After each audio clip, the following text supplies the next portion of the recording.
Merhabalar, kanalıma ve mutfağıma hoş geldiniz. İtalyan usulü kuru domates soslu, kremalı çıtır tavuk tarifiyle geldim. Dilerseniz yapılışına geçelim. Çıtır pane harcımız için uygun bir kaba un ve baharatlarımızı alıp karıştırıyoruz.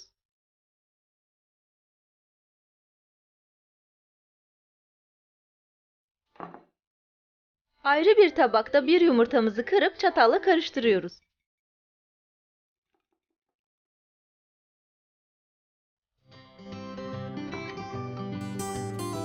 Kemiklerinden ayırdığımız tavuk butlarını daha lezzetli olması için bir bıçak yardımıyla çizikler atıyoruz.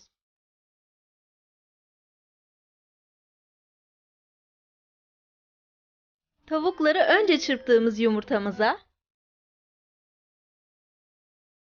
daha sonra hazırladığımız harcımıza bandırıp yarım saat dinlenmesi için bir kenara alıyoruz. Tavuklar dinlenirken biz de İtalyan usulü kremalı domates sosumuzu hazırlamaya geçelim. Öncelikle kuru domateslerimizi ince ince doğruyoruz.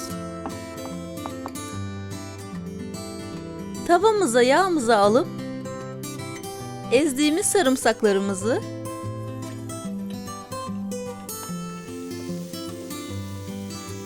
ve doğradığımız kuru domateslerimizi kavuruyoruz. Kavrulan malzemelerimizin üzerine sıcakken krema döküyoruz. Hafif biraz acılık vermesi için pul biber ekliyoruz.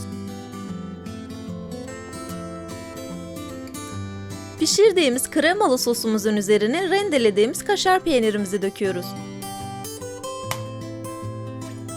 Harca buladığımız tavuklarımızı kızdırdığımız tavamıza alıyoruz.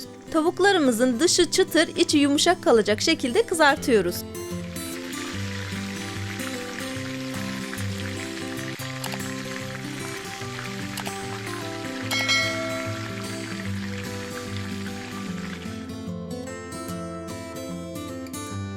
Kızartmış olduğumuz tavuklarımızı servis tabağına alıp üzerine sosumuzdan döküp servis yapabilirsiniz.